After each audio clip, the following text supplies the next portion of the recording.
Hello, Professor. This is Catalina, and I'm gonna go over the assignment for week number 6.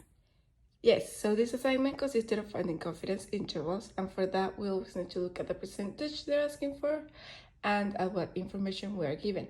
So in this first question, we are given the standard deviation of the population, which means we're gonna use this equation right here, which implies using the standard deviation of the population to calculate the standard error of the mean.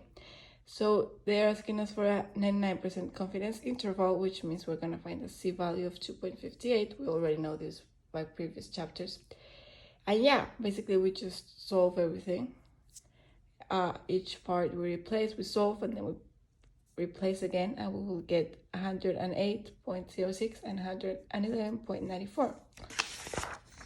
For number 2, it is the same, but the confidence interval changes to 95%, so the C will change. And yeah, then we just look at the rest of the data we're given to use to replace and solve for each part, and then replace and solve for the equation in general. We will again use the standard deviation of the population to find the standard error of the mean. And with a 95% confidence interval, we will get 76.24 and 79.76. Okay, for number 3, things change up a little bit because we are no longer giving the standard deviation of the population, so we need to find the t-value. How do we find the t-value? We take the alpha value and the degrees of freedom. So the alpha value is basically the remaining part of the confidence interval. Like, if so, in this case we have a 95% confidence interval, so the alpha value will be 5%, which is 0.05, because it's what's remaining. And the degrees of freedom are always the number, the sample size minus 1, so in this case it will be 24. Yeah, so we use that for, instead of a c-value, we use that t-value. And for estimating the standard error, we are going to use the standard deviation of the sample, which was given to us. And then, well, the mean was also given, so then we just replace everything again and solve, and it will get 3.68 and 5.12.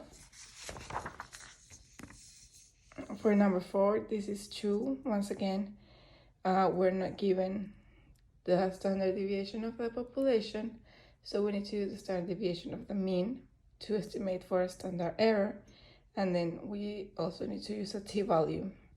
So in this case, the degrees of freedom are 28 because the sample size is 29, so 29 minus 1, 28, and the confidence interval is 99% level, so the alpha will be 0.01, not because, well, 99 is remaining just 1%. And then, yeah, we find all our numbers, and we replace, and we solve, and we will get the confidence interval between 35.52 and 41.98. Okay, for number 5, now they're asking us for proportions, so we no longer have any standard deviation number, neither of the sample or of the population, so we're asked for a proportion, so the formula changes once again. So our c-value is calculated by, well, the percentage of the confidence interval. This case was 99%, so it will be 2.58. And then we need to calculate a proportion, which we use by the information given. And then for the standard error, we need to calculate it by this equation. Once we have all that calculated, we again replace to get the results. In this case, it was between 5.14 and 7.58. So what does this tell us about sexual behavior? So confidence intervals are a range of numbers, which are like that it's a possible range of numbers for a specific value. So in this case, we were looking for the percentage of heterosexual adults who have at least one, like more than one partner in the last year.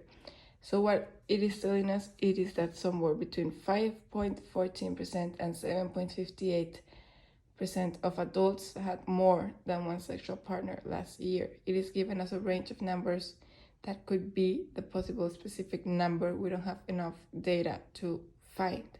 So yeah, it's just giving us like a range. Like it is not giving us the exact number, but it's telling us it's between these two numbers. So yeah, in this case, it would be the two numbers for the percentage of heterosexual adults that had multiple partners. Number 6 is actually super simple because they're already giving us everything. Again, it's a proportion, and they're already giving us, well, the P, which is 14%, and they already calculated this other part of the equation with a 95% confidence interval. They already did that, and it was plus or minus 3%. So all we need to do is replace, like literally just 0.14 plus or minus 0.03 to get our value, and this will give us a confidence interval that is between 11% and 17%. For number 7, again, we need to find a proportion. So we do, again, as told before, we look for the proportion, we replace everything, we solve for the standard error, and then we will replacing the other equation, and we will get between 51.47 and 67.19. And yeah, so what does this mean? They're asking us, are you 95% confident that more than half of the visitors are in favor of the restrictions? And yes, because the bottom limit of the confidence interval is above 50%. That's what we should focus on, the bottom limit. And because the bottom limit, or like the minimum amount, like the minimum possible percentage is above 50%, then yes, we are in fact sure that, yeah, it is at least 50%. Yeah, that's all for today, Professor. Thank you so much. Forgive me if I have a little bit of congestion. I've been a little bit sick this week, so yeah. See you next class. Bye.